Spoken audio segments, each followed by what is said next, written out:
Qualcomm just dropped a teaser that could tell us a lot about the phone sitting in Samsung's 2027 spotlight. And no, we're not talking about one new flagship processor.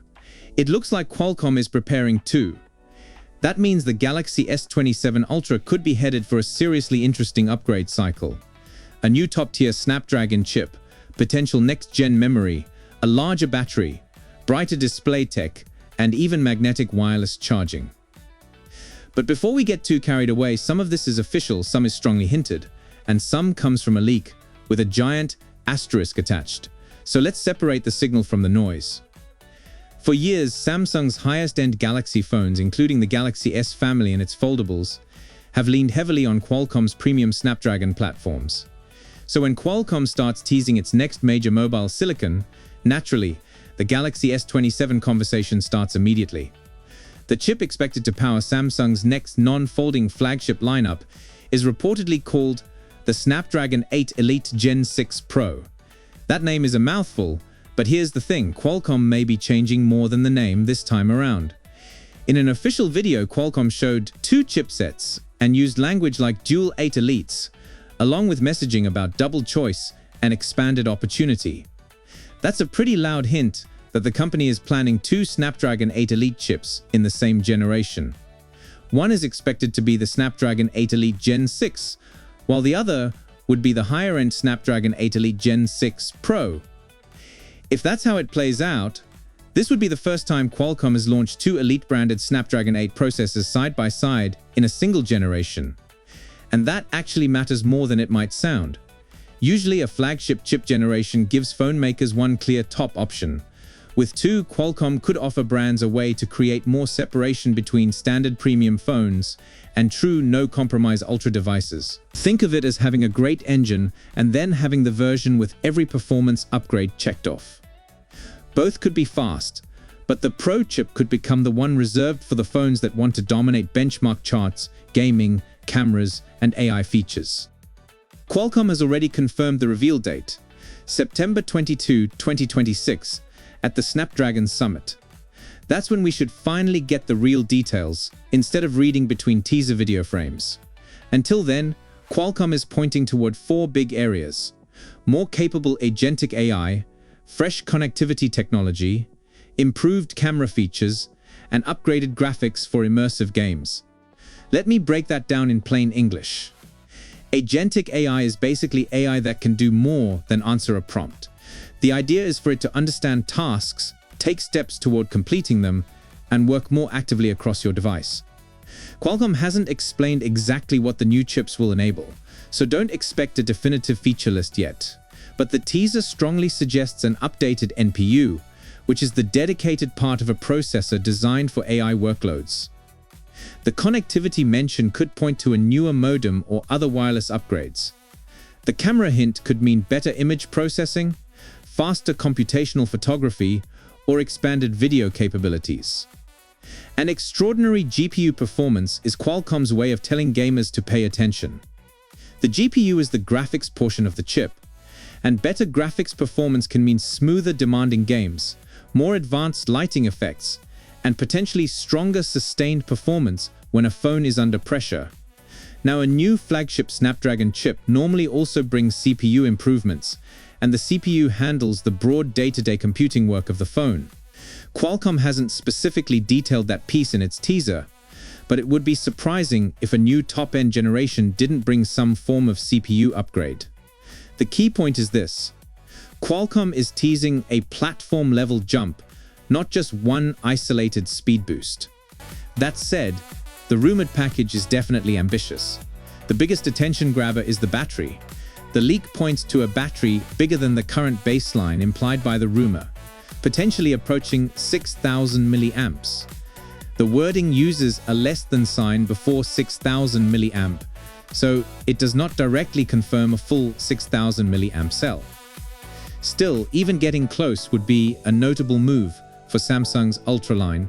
There's one battery detail worth knowing, because phone companies make this confusing all the time. A typical battery capacity is the average capacity seen across a production batch. Rated capacity is the minimum capacity the manufacturer guarantees under standardized testing. That's why marketing materials may highlight the larger typical number, while a smaller rated figure appears in technical documentation. So even if Samsung eventually advertises a 6000 mAh typical capacity, the rated number could be lower. That's not necessarily shady, it's just how battery specifications are commonly presented. Building on that battery rumor, the Galaxy S27 Ultra could also gain Qi2 wireless charging.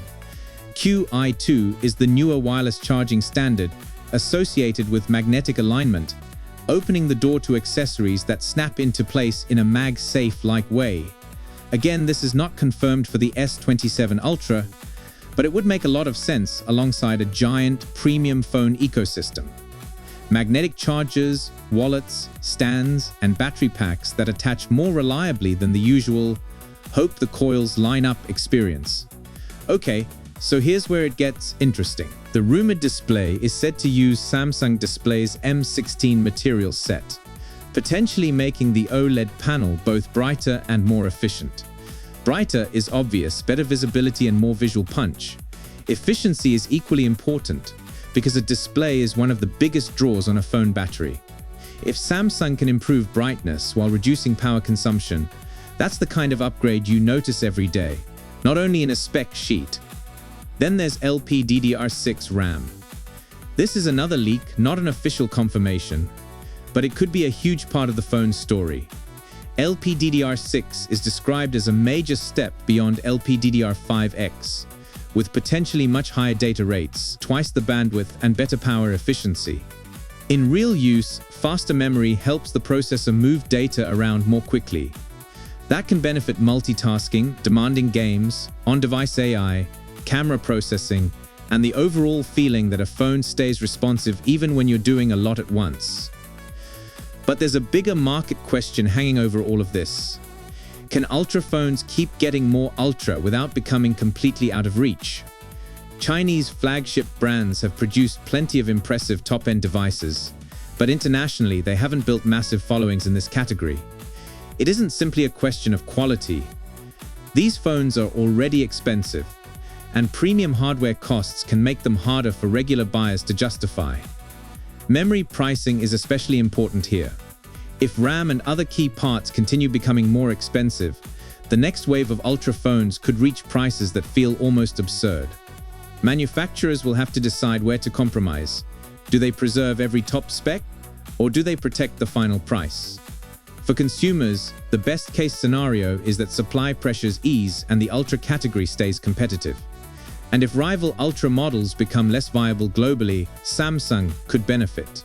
The Galaxy S27 Ultra may have a chance to strengthen its position in the premium Android market, especially if it delivers the battery, display, charging, memory, and chipset upgrades being discussed without sending the price into orbit. Meanwhile, more affordable Pro Max-style models could become the practical choice for buyers who want flagship features without the full Ultra bill. So, the short version is, Qualcomm has officially put two next-generation Snapdragon Elite chips on the table, and we'll get the full reveal on September 22nd, 2026. The Galaxy S27 Ultra is a natural candidate for the Pro version, but its rumored 6000 mAh battery, Qi2 support, M16 OLED screen, and LPDDR6 memory are all still very much in the rumor zone. Still, if even most of this lands, Samsung's next Ultra could be a seriously big deal. Drop a comment. Would you rather have the biggest possible battery, magnetic Qi2 accessories, or the fastest Snapdragon chip? And subscribe, because once Qualcomm gives us the real specs, we'll know whether this Galaxy S27 hype is justified. So stay tuned for more update on the Galaxy S27 series, and I will see you in the next one. Goodbye.